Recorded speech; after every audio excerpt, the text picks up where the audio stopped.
আসসালামু আলাইকুম প্রিয় দর্শক, অন্য মঞ্চের আলোচনায় আজ আমাদের অতিথি হিসেবে আছেন। হঠাৎ করে ভারত বাংলাদেশের মধ্যকার কুসুম কুসুম হৃদ্যতার সম্পর্ক বেশ নাটকীয় মোড় নিয়েছে।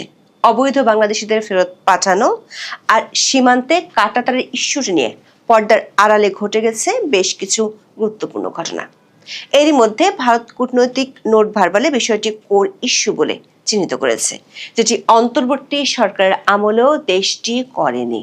কূটনৈতিক সূত্রগুলো বলছে কোর ইস্যু শব্দটি এখন দুই দেশের মধ্যে একটি গভীর মনস্তাত্ত্বিক ও প্রশাসনিক লড়াইয়ের কেন্দ্রবিন্দুতে পরিণত হয়েছে।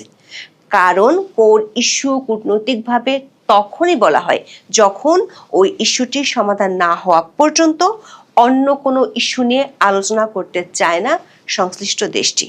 সীমান্ত ইস্যু নিয়ে উত্তেজনার মধ্যে পাকিস্তানের সাথে চুক্তি আর চীনের সাথে তিস্তা নিয়ে বাংলাদেশের আলোচনার পর ভারত বাংলাদেশ সীমান্তে দেশটির সামরিক তৎপরতা আরও শক্ত করার খবর পাওয়া যাচ্ছে। ভারতীয় সীমান্তরক্ষী বাহিনী BSF smart border observation and monitoring সিস্টেমের অধীনে সীমান্তে নজরদারি বাড়াতে হ্যারন টিপি ড্রোন মোতায়েন করেছে। বিএসএফ জওয়ানদের 5,000 বোর্ডিয়ন ক্যামেরা দেওয়া হয়েছে।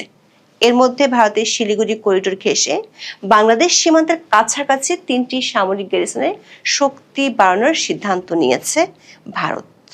সূত্রগুলো বলছে সীমান্তে এক্সারসাইজ তিস্তা প্রহার এবং এক্সারসাইজ ত্রিশূলের মতো বড় ধরনের সামরিক মহড়া খুব শিগগিরই আবার শুরু করতে পারে ভারতীয় প্রতিরক্ষা বাহিনী। বিস্তারিত জানতে চলুন যাওয়া যাক বিশ্লেষণে।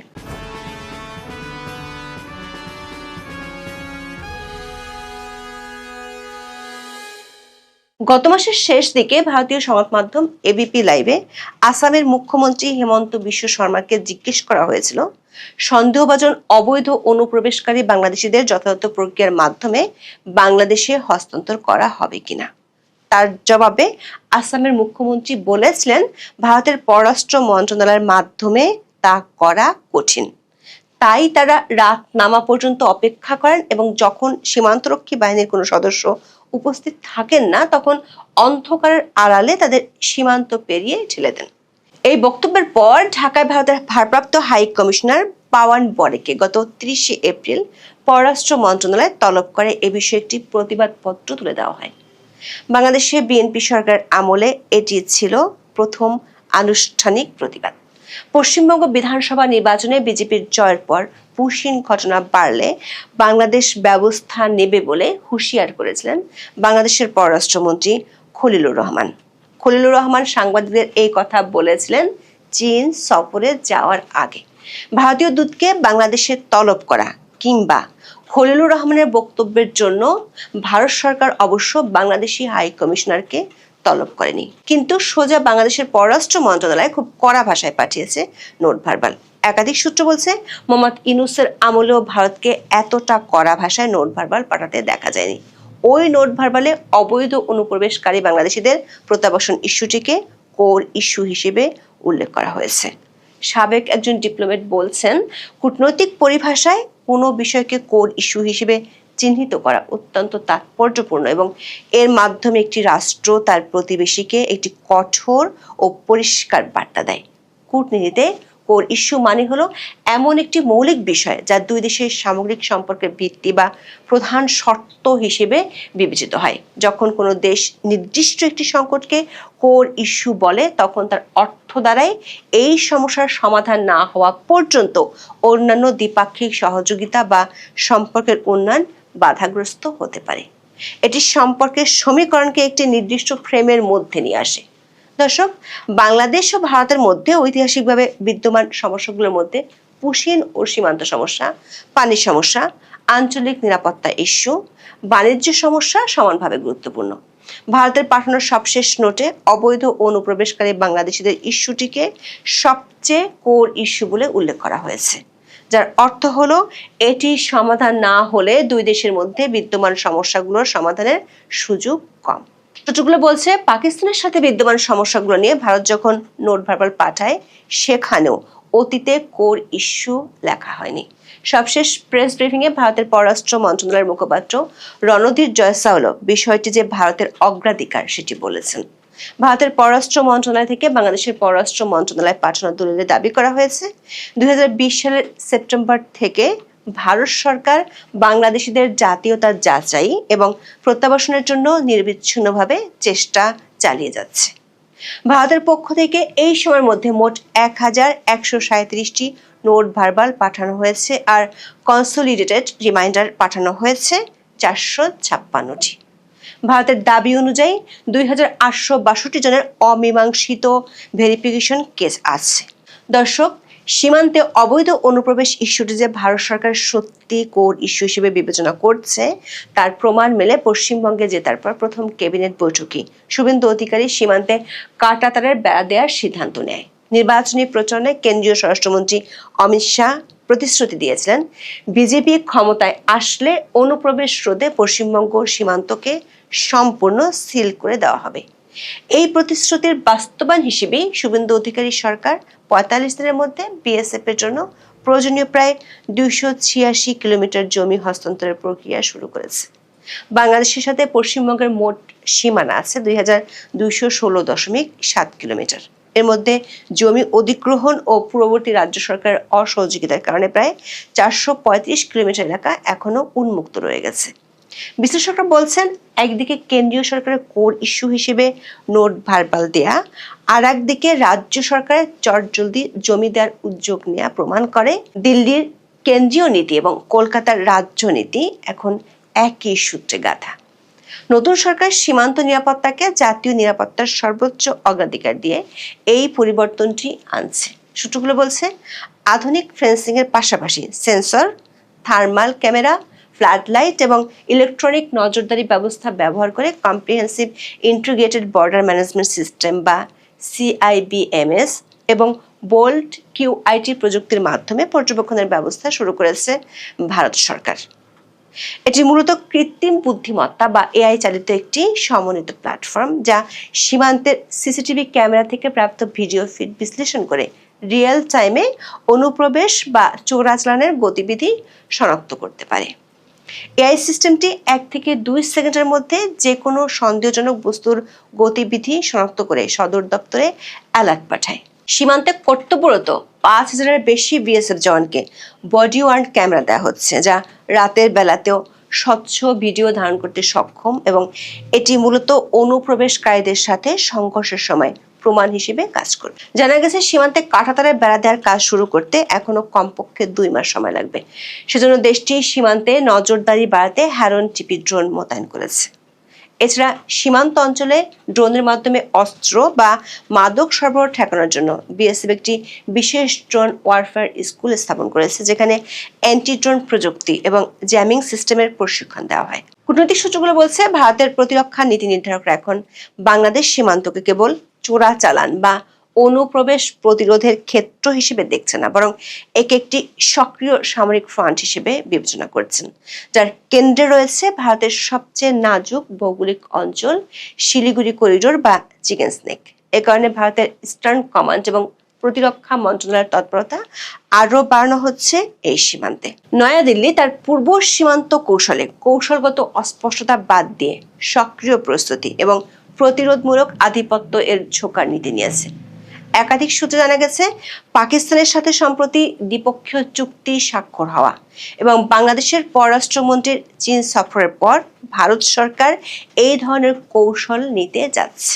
সম্প্রতি 2 দিনের ঢাকা সফরে এসেছিলেন পাকিস্তানের স্বরাষ্ট্রমন্ত্রী ও ক্রিকেট বোর্ডের চেয়ারম্যান সৈয়দ মহসিন রাজা নাকভি। বিবিসি বাংলার খবরে বলা হয়েছে, কয়েকদিন ধরেই এই সফরকে ঘিরে সামাজিক যোগাযোগ মাধ্যমে বেশ আলোচনা চলছে। 8 মে শুক্রবার ঢাকার মিরপুরে বাংলাদেশ পাকিস্তান ক্রিকেট সিরিজের প্রথম টেস্ট খেলার দিন পাকিস্তানের স্বরাষ্ট্রমন্ত্রী ঢাকায় পৌঁছান। ওই দিনই বিকেলে ঢাকায় একটি 5-তারা হোটেলে পাকিস্তানের স্বরাষ্ট্রমন্ত্রীর সঙ্গে সাক্ষাৎ করেন বাংলাদেশের স্বরাষ্ট্রমন্ত্রী সালাউদ্দিন আহমেদ এবং পরদিন পররাষ্ট্র প্রতিমন্ত্রী শামা ওবায়দ। এই সময় 2 দেশের মধ্যে মাদকদ্রব্য ও সাইকোট্রপিক উপাদানের অবৈধ পাচার এবং অপব্যবহার রোধে একটি সমঝোতা স্মারক বা MOU স্বাক্ষরিত হয়। তবে সামাজিক মাধ্যমে নানা আলোচনায় বলা হচ্ছে, এটি আসলে গোয়েন্দা তথ্য আদান প্রদানের চুক্তি। পাকিস্তান ও বাংলাদেশের মধ্যে ল্যান্ড বর্ডার না থাকায় মাদক পাচার রোধের চুক্তি হওয়া নিয়ে অনেকে বিস্ময় প্রকাশ করেছে। আবার বাংলাদেশের পররাষ্ট্রমন্ত্রী খলিলুর রহমানের চীন সফরের পর থেকে বাংলাদেশের তিস্তা ব্যারেজ প্রকল্পের বিষয়টি আলোচনায় উঠে এসেছে। আনন্দবাজার পত্রিকার খবরে বলা হয়েছে, তিস্তা প্রকল্পও ভাবাচ্ছে চীন। ওই খবরে বলা হয়েছে, খলিলুর রহমানের সঙ্গে সম্প্রতি চীনের পররাষ্ট্রমন্ত্রী ওয়াং এর বৈঠকে সবচেয়ে উল্লেখযোগ্য বিষয় ছিল তিস্তা প্রকল্প।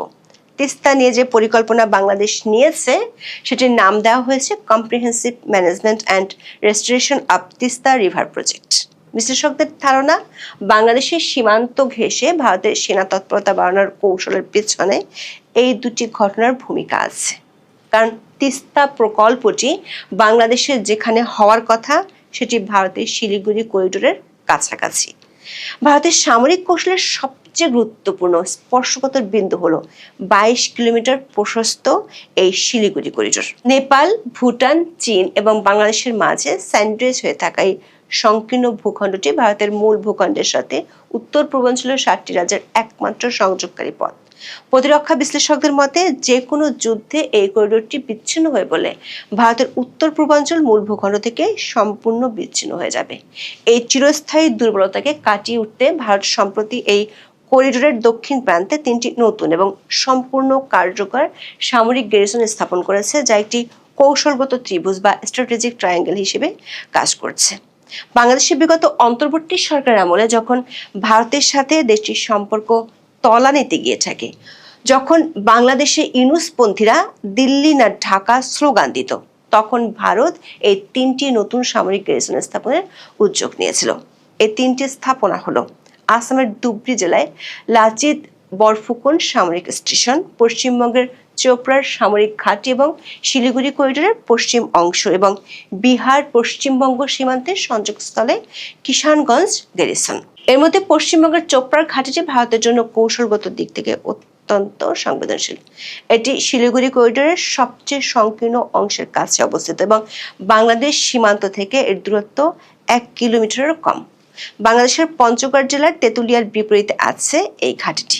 সূত্রগুলো বলছে, এই 3টি সামরিক স্থাপনায় রুদ্র ব্রিগেড এবং দিবাস্ত্র ব্যাটারি ও কোল্ড স্ট্রাইক বা অতি দ্রুত সামরিক পদক্ষেপ গ্রহণের সক্ষমতা জোরদারের সিদ্ধান্ত নিয়েছে ভারত সরকার। রুদ্র ব্রিগেড হলো একটি অল আর্মস সমন্বিত সামরিক ইউনিট, যেখানে পদাতিক, সাজোয়া এবং গোলন্দাজ বাহিনী একই সাথে মোতায়েন থাকে। এছাড়া S-400 আকাশ প্রতিরক্ষা ব্যবস্থা এবং ব্রাহ্মস মিসাইল মোতায়েন করা আছে শিলিগুড়ি করিডোর সংলগ্ন হাসিমারা বা বাগডোগরা বিমান ঘাঁটিতে। বাংলাদেশে ইউনুস আমলে যখন ভারতের সাথে উত্তেজনা বিরাজ করছিল, তখন 2025 সালের মে মাসে উত্তরবঙ্গ ও সিকিম সেক্টরে ভারতীয় সেনাবাহিনী এক্সারসাইজ তিস্তা প্রহার এবং অক্টোবর-নভেম্বরে এক্সারসাইজ ত্রিশূল পরিচালনা করেছিল। এক্সারসাইজ ত্রিশূলটি ছিল গত কয়েক বছরের মধ্যে ভারতের বৃহত্তম ত্রিদেশীয় সামরিক মহড়া, যেখানে 20,000-এর বেশি সেনা অংশ নিয়েছিল। সূত্রগুলো বলছে, ভারত সরকার একইভাবে আরো কয়েকটি মহড়া শিগগিরই করতে পারে। সামরিক বিশ্লেষকদের মতে, এই মহড়াগুলো প্রতিবেশী দেশগুলোর প্রতি একটি শক্তিশালী কৌশলগত বার্তা বা সিগন্যালিং হিসেবে কাজ করে। আমি যখন এই ভিডিওটি করছি তখন বাংলাদেশের রাষ্ট্রপতি জনাব শাহাবুদ্দিন চুপ্পু লন্ডনে আছেন। তিনি সেখানে শারীরিক চিকিৎসার জন্য আছেন এবং একটি হাসপাতালে ভর্তি হয়েছেন। পত্রিকার খবরে যেটা দেখলাম সেটা হলো তার হার্টের একটি ব্লক ধরা পড়েছে এবং সেই ব্লক দূর করার জন্য যে স্ট্যান্টার নামক যে যন্ত্রটি সেটি সেখানে বসানো হয়েছে। আপনারা জানেন যে মানব শরীরে হার্ট, হৃদয় একটা অত্যন্ত গুরুত্বপূর্ণ অঙ্গ এবং এই হৃৎপিণ্ডের রক্ত সঞ্চালনে যদি একটু 19-20 হয়, মুহূর্তের মধ্যে হার্ট স্ট্রোক করে আমাদের দেশে বহু মানুষ মারা যায়। তো সেক্ষেত্রে রাষ্ট্রের যিনি গুরুত্বপূর্ণ ব্যক্তি, প্রধান ব্যক্তি, তার শারীরিক অবস্থা এবং তাকে সুস্থ রাখা, তার চিকিৎসা পাওয়া, এই বিষয়গুলো আমাদের সাধারণ মানুষের মতোই একদিকে মৌলিক আর অন্যদিকে রাষ্ট্রের গুরুত্বপূর্ণ ব্যক্তি হিসেবে এটি বলতে গেলে ফরজে আইন, অপরিহার্য। দুর্ভাগ্যজনক হলেও সত্যি যে গত সেই 18 মার্চ ধরে ডক্টর মোহাম্মদ ইউনূসের জমানাতে রাষ্ট্রপতিকে বঙ্গভবনের বাইরে বের হতে দেওয়া হয়নি। তার নিয়মিত যে স্বাস্থ্য চিকিৎসা, এই স্বাস্থ্য চিকিৎসাও মূলত বঙ্গভবনের যে ডাক্তার, সেই ডাক্তারের মাধ্যমে করা হয়েছে। আর সেই ডাক্তার, বঙ্গভবনের যিনি ডাক্তার, তার কোনো সাধ্য নেই স্বাস্থ্য উপদেষ্টা কিংবা প্রধান উপদেষ্টা ডক্টর মোহাম্মদ ইউনূসের বাইরে গিয়ে একটি শব্দ করা। রাষ্ট্রপতি যে পদ, এই পদে কে শাহাবুদ্দিন চুপ্পু আছেন কিংবা অন্য কোনো ব্যক্তি আছেন, কে ইয়াজউদ্দিন সাহেব আছেন, does not matter, as long as তিনি যখন বঙ্গভবনে আছেন ততক্ষণ পর্যন্ত তিনি এ জাতির মুরব্বী, এ রাষ্ট্রের প্রথম ব্যক্তি, এ রাষ্ট্রের সম্মান এবং মর্যাদার প্রতীক। আমরা বাঙালি জাতি যে প্রতি বছর প্রায় 7 লক্ষ 8 লক্ষ কোটি টাকার আমরা বাজেট প্রণয়ন করি আমাদের টাকা দিয়ে। সেই টাকা দিয়ে আমরা অনেক কিছু খরচ করি, বিভিন্ন জেলাতে ডাকবাংলো রাখি, রেস্ট হাউস রাখি, দেশে বিদেশে অসংখ্য কোটি কোটি টাকা খরচ হয়। পৃথিবীর যে সকল দেশে আমাদের রাষ্ট্রদূত রয়েছেন, বাংলাদেশে দেখা গেল একজন সচিব তিনি টয়োটা করোলা গাড়ি ব্যবহার করেন, কিন্তু আমেরিকাতে, চায়নাতে, ইভেন ভুটানে আমাদের যে রাষ্ট্রদূত, সেই রাষ্ট্রদূত তাদের সম্মান এবং মর্যাদা আন্তর্জাতিক মানে রাখার জন্য আমরা তাদেরকে ডলারে বেতন দেই। আমরা তাদের ব্যবহার করার জন্য মার্সিডিস, BMW সিরিজের গাড়ি দেই এবং অন্যান্য রাষ্ট্রদূতের সঙ্গে দেখা সাক্ষাৎ করার জন্য তারা যাতে 5 স্টার হোটেলে বসে মিটিং করতে পারেন, এজন্য তাদের বাজেট বরাদ্দ থাকে। এটা রাষ্ট্রের মান মর্যাদার ব্যাপার। অনেক রাষ্ট্র খুব বড় হয়ে যায়, যেমন কানাডা, অস্ট্রেলিয়া, তারপর ধরুন জার্মানি। তাদের যিনি সরকার প্রধান, রাষ্ট্রপ্রধান, তিনি হাতে একটা ব্যাগ নিয়ে যদি রাস্তায় হাঁটেন, সাইকেলে করে যান, এটা তাদের জন্য মানে অতিরিক্ত সম্মান বয়ে নিয়ে আসে। যেভাবে আমাদের দেশের অতি ধনী যারা মানুষজন আছেন, তারা যদি কেউ রিক্সায় চড়েন, সাধারণ হোটেলে খেতে যান, সাধারণ একটি জামা কাপড় পরেন, তাহলে তার সম্মান বৃদ্ধি পায়। কিন্তু নতুন ব্যবসা শুরু করেছেন, আপনার কোনো গাড়ি নেই, রিক্সায় করে আপনি একটা ব্যবসা ডিল করার জন্য আমেরিকানদের সঙ্গে বসলেন, কিংবা ধরুন আপনি একজন ধনী মানুষের সাথে একটা বৈঠক করতে চান, সম্পর্ক করতে চান, ঠিক সেই সময়টাতে আপনার পোশাক আশাক থেকে শুরু করে সব কিছু সেখানে শালীন হতে হয়। একটা সার্টেন লিমিট পর্যন্ত মানুষকে এই আভিজাত্যটা বজায় রাখতে হয় এবং এটা শো আপ করতে হয়। মধ্যবিত্ত, উচ্চ মধ্যবিত্ত পর্যন্ত। আপনি যদি খুব বেশি উচ্চবিত্ত হয়ে যান, তাহলে সবাই যখন জানে যে এই লোক এই গ্রুপের মালিক, বসুন্ধরার মালিক, এই গ্রুপ ইস্পাহানি গ্রুপের মালিক, পার্টেজ গ্রুপের মালিক, বেক্সিমকো গ্রুপের মালিক, তারা একটা লুঙ্গি পরে হাঁটলেও মানুষ মনে কিছু করে না, মনে করে যে না এদের আছে অনেক। কিন্তু যে সকল মানুষের ফেজ নেই, লোকজন চিনে না, জানে না, তাকে গাড়ি বাড়ি পোশাক আশাক দিয়ে, বডিগার্ড দিয়ে তাদেরকে শো আপ করতে হয়। তো তদ্রুপ বাংলাদেশের মতো একটা রাষ্ট্র, সেই রাষ্ট্রের যিনি প্রধানমন্ত্রী হবেন, সেই রাষ্ট্রের যিনি রাষ্ট্রপতি হবেন, সচিব হবেন, এবং বিদেশের সঙ্গে যখন তাদের কোনো বৈঠক হবে, সেখানে আমাদের দেশকে রিপ্রেজেন্ট করার জন্য আসলে ওই ধরনের শিক্ষা দীক্ষা, পোশাক পরিচ্ছদ, আভিজাত্য সবকিছু দরকার। আর এজন্যই কিন্তু আপনি দেখবেন যে রাষ্ট্রের যে কে পোস্টগুলো আছে, পোর্টফোলিওগুলো আছে, সেখানে যথেষ্ট যাকে বলা হয় আভিজাত্য বজায় রাখার চেষ্টা করা হয়। আপনি আইজির রুমে গিয়ে দেখেন, সেরা প্রধানের যে রুম গিয়ে দেখেন, আপনার কাছে মনে হবে যে আমেরিকার যে সেনাপ্রধান তার চাইতে আরও বেশি জাঁকজমকপূর্ণ। কারণ হলো এটা আমাদের দেশে দরকার, আদারওয়াইজ লোকজন বিদেশে যারা আছে তারা পাত্তা দেবে না। তো সেই অর্থে আমাদের বঙ্গভবন, আমাদের গণভবনে আমরা সাজসজ্জা করি, আমাদের এখানে অনেক খরচ হয়। আমাদের রাষ্ট্রপ্রধানরা, সরকার প্রধানরা অনেক সময় বিদেশে যান চিকিৎসা করার জন্য, কিংবা চার্টার প্লেনে করে যান। এগুলো নিয়ে অনেক আলোচনা হয়, সমালোচনা হয়। আমরা শুধুমাত্র পশ্চিমা দেশের সঙ্গে তুলনা করি, কিন্তু আমরা এটা চিন্তা করি না যে বিদেশের মাটিতে বাংলাদেশের যে রাষ্ট্রপ্রধান, সরকার প্রধান, সেক্রেটারি, নাগরিক, বাংলাদেশের পাসপোর্ট, সেখানে তারা কিভাবে এগুলোকে মূল্যায়ন করে, এটা আমরা বিচার বিশ্লেষণ করি না। তো কাজেই আমি মনে করি যে আমাদের এই দেশটি একটা উন্নত পর্যায়ে না হওয়া পর্যন্ত রাষ্ট্রের যে কে পোস্টগুলো আছে সেখানে এই আভিজাত্যগুলো দরকার রয়েছে। এগুলো যাতে আরও শানিত হয়, এদের মান মর্যাদা আরও যাতে বাড়ে, এই জন্য এই পদগুলোতে রাষ্ট্রপতি, প্রধানমন্ত্রী, সেখানে ভালো লোক নিয়োগ করা উচিত, জ্ঞানী লোক নিয়োগ করা উচিত, সম্মানিত লোক নিয়োগ করা উচিত। দিস ইজ প্রথম। আর সেকেন্ডলি হলো যে এই পোর্টফোলিওগুলোতে যে সকল রাষ্ট্রীয় সুযোগ সুবিধা রয়েছে সেগুলো এনশিওর করা উচিত, এবং কোনো অবস্থাতেই জাতিগতভাবে আমরা এই সকল পদে যারা আছে তাদেরকে অপমান আমরা করব না, করতে পারি না।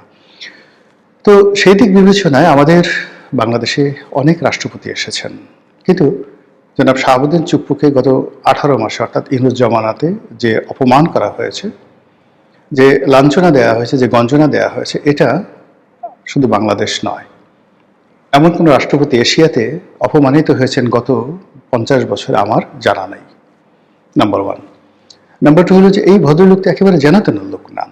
তিনি একজন বীর মুক্তিযোদ্ধা, একজন অবসরপ্রাপ্ত জেলা জজ, মানে জজিয়াতে এটা যখন তিনি জজ হিসেবে দায়িত্বরত থাকবেন, এটা একজন সচিব পদমর্যাদার পদ।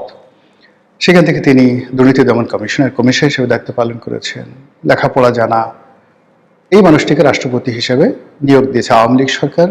শেখ হাসিনা ফ্যাসিস্ট, সে চলে গেছে, উচ্ছেদ হয়েছে। এছাড়া তো আপনি আর কোনো অভিযোগ তার বিরুদ্ধে নেই। এখন তাকে আপনার পছন্দ নয়, আপনি তাকে জেলে নিতে চান, তাকে পদচ্যুত করেন, তাকে জেলে নিয়ে যান, কিন্তু অ্যাজ লং অ্যাজ আপনি যতক্ষণ পর্যন্ত তাকে রেখেছেন স্বপদে, তাকে তো মর্যাদা দিতে হবে, অসম্মান করা যাবে না। কিন্তু সেই অসম্মান, অমর্যাদা শুধু তাই নয়, তাকে ওই গারদের মধ্যে বঙ্গভবন নামক যে রাষ্ট্রপতির বাসভবন, ওটাকে রীতিমতো কারাগারে রূপান্তরিত করা হয়েছে। সেই কারাগারের মধ্যে ঢুকিয়ে যে প্রেশার দেয়া হয়েছে, যে চাপ দেয়া হয়েছে, যে তাপ দেয়া হয়েছে, এতে করে এই লোকটি সেখানে হার্ট স্ট্রোক করে তিনি মারা যেতে পারতেন, এবং তার চিকিৎসা দরকার। এটা আমরা অনেক সময় ঠাট্টা করেছি, মস্কারা করেছি। ইভেন এইবারে যখন তিনি লন্ডনে যাচ্ছিলেন, অনেক মানুষ বলার চেষ্টা করছে যে কেন তার এখানে যাওয়ার দরকার, তো তিনি তো এখানে এই কাজগুলো করতে পারতেন। এখন আমাদের বাংলাদেশে যে সমস্যা হয়ে গেল কি, বাংলাদেশের ডাক্তারদের মধ্যে, হাসপাতালদের মধ্যে যে কি বলবো, এটা দলবাজি এমন অবস্থা হয়ে গেছে যে একটা নির্দিষ্ট পর্যায়ে এসে মানুষের বিশ্বাস থাকে না।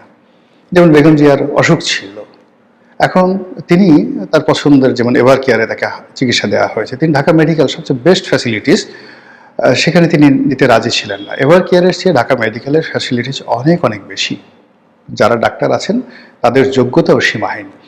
কিন্তু ওই যে বেগম জিয়ার একটা ভয় ছিল যে যদি সেই আওয়ামী লীগের কোনো ডাক্তার থাকে এবং সে চিকিৎসার নামে সেখানে অপচিকিৎসা করে, তো এই যে একটা ভয় এবং আতঙ্ক, এটা যখনই কোনো একটা মানুষ সর্বোচ্চ পর্যায়ে পৌঁছে যায় এবং তার যখন নিরাপত্তার প্রয়োজন হয়, তখন এই জিনিসগুলো তার মধ্যে এসে যায়। তো এই সমস্ত কারণে কি হলো, আমাদের দেশের বড় বড় মানুষ যারা আছে, যাদের মনে হয় যে তাদের অনেক শত্রু রয়েছে এবং তারা অসুস্থ হয়ে গেলে, হাসপাতালে রটিতে গেলে তার শত্রুরা এই সুযোগ নিতে পারে, এই ভয় সাধারণ মানুষের নেই, আপনার আমার নেই। কিন্তু যারা মন্ত্রী আছেন, এমপি আছেন, বড় বড় এমপি, আবার জানাতেন এমপি না, বড় বড় এমপি, যাদের অনেক শত্রু আছে, বড় বড় ব্যবসায়ী আছে, ইভেন তার অফিসে যেমন দেখা গেল 1000 কোটি টাকার ব্যবসা, তার পার্টনার আছে, তাকে মেরে ফেলতে চায়, তখন সে করে কি, সিঙ্গাপুর চলে যায়, অন্য একটা দেশে চলে যায়, যেখানে তার একটা বিশ্বাস থাকে যে এখানে যে অস্ত্রোপচারের যে অস্ত্র, সেখানে বিষ মাখানোর সাধ্য স্বয়ং রাষ্ট্রপ্রধান বা সরকার প্রধানও নাই, like Singapore, like Bangkok, like USA, like UK, এই সমস্ত দেশে। ফলে এই যে আমাদের দেশের বিভিন্ন মানুষ বিভিন্ন দেশে যায়, এটার কতগুলো মনস্তাত্ত্বিক বিষয় রয়েছে। চিকিৎসা একটা মনস্তাত্ত্বিক বিষয়। তো সেই দিক থেকে রাষ্ট্রপতি যখন ইংল্যান্ডে গেলেন, তখন সবাই ঠাট্টা করেছেন, মস্করা করেছেন যে কি দরকার ছিল একটা আবর্জনাকে টানার, শেখ হাসিনার একটা আবর্জনা, সেটাকে আমরা এখনো মাথায় করে ঘুরছি। কিন্তু যখন সেখানে চিকিৎসা করার পরে দেখা গেল যে ইংল্যান্ডের হাসপাতালে তার হার্টে ব্লক ধরা পড়েছে, এবং সেই হার্টের ব্লক নিয়েই তিনি এতদিন এই দুর্বিষহ জীবনযাপন করছেন বঙ্গভবনের মধ্যে। যদি ধরুন যখন বাইরে এনসিপির লোকজন, ইনকলাব মঞ্চ, অন্যান্য যে বিভিন্ন সংগঠন আছে, তারা রাষ্ট্রপতির এই রাষ্ট্রপতি ভবন ঘেরাও করেছিল, ঠিক ওইরকম অবস্থায় যাদের হার্টের ব্লক আছে, কিংবা যাদের ব্লকের অপারেশন হয়েছে, হার্ট অপারেশন হয়েছে, যাদের পেস মেকার লাগানো আছে, এরকম একজন মানুষ হিসেবে যদি আপনি আমার এই জিনিসটি দেখেন, একবার একটু কল্পনা করেন তো, এরকম অবস্থায় আপনি পড়লে আপনার কেমন লাগতো? এখন আপনি যত খারাপ হন না কেন, কিন্তু আপনার তো স্ত্রী আছে, আপনার সন্তান সন্ততির সব কিছু আছে, যারা আপনাকে অনেক অনেক ভালোবাসে। তো কাজেই এই যে ভালোবাসার যে মানুষগুলো আছে, সেই ভালোবাসার মানুষগুলোকে যদি আপনাকে আশ্রয় দিতে হয়, প্রশ্রয় দিতে হয়, সেই ভালোবাসার মানুষজন আপনার অবর্তমান আপনাকে নিয়ে কাঁদবে। পৃথিবীর সবচেয়ে ডাকাত যে মানুষটি, তারও স্ত্রী তার জন্য কাঁদে, তার স্ত্রী তাকে নিয়ে ভালোবাসে। তদ্রূপ রাষ্ট্রপতির যারা সন্তান আছেন, নাতি আছে, পুতি আছে, স্ত্রী আছে, আত্মীয় স্বজন, ভাই বোন আছে, তো তাদের কাছে তো তিনি রাষ্ট্রপতি নন, তিনি একজন চুপ্পু, তিনি একজন মানুষ। সেই মানুষটি সেই বুকের ব্যথা নিয়ে, ব্যামো নিয়ে এই 2 বছর যাবৎ সে কার্যত বন্দী অবস্থায় ছিল ইউনূস সাহেবের জমানাতে। এখন এটা কি তার নিয়তির ফল বলবেন? ডক্টর মোহাম্মদ ইউনূসের নিষ্ঠুরতা বলবেন, অভদ্রতা বলবেন, নাকি আমাদের বাঙালি জাতির যে চিরাচরিত কালচার, সেই চিরাচরিত কালচার অনুযায়ী আমরা সবসময় মানুষকে যাকে বলা হয় ছোট করি, মানুষকে কষ্ট দিয়ে আনন্দ পাই, মানুষকে গালাগাল করে আনন্দ পাই, সেই রকম। মহান আল্লাহ আমাদের সবাইকে হেদায়েত দান করুন এবং হেফাজত করুন। আসসালামু আলাইকুম ওয়া রাহমাতুল্লাহি ওয়া বারাকাতুহু।